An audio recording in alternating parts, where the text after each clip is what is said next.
அதை இடேண்டா. So whenever we are making this payasam, so we have to keep this milk. எல்லாம் இது வெட்டி போடுங்கவா, வெட்டிடா கொட்டிடுவேன்.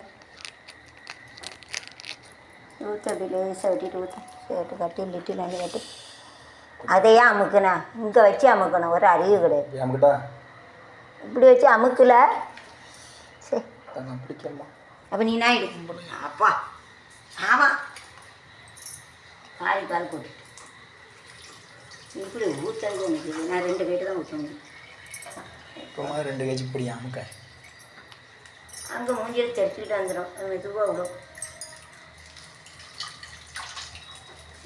அமுக்கனா நாங்கள் போயிட்டு இப்படி எவனா வெட்டுவானா? இப்படி ஒரு சைடு மட்டும் வெட்டுவான். இல்லை லூஸாக முட்டோன்னு தான் வெட்டியிருக்கேன். குறை சொல்லாது.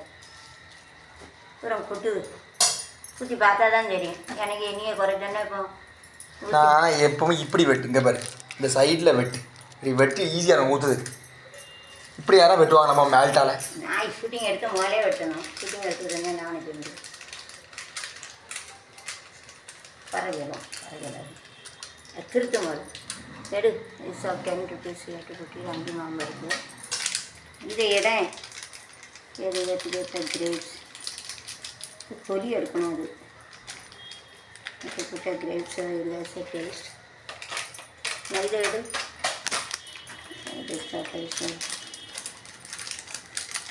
இந்த தொலி எடுத்ததால் தொலி எடுத்து அது காப்பியில் போடலாம் காலையில். இது அப்படி போடக்கூடாது. நீ இதில் எடு.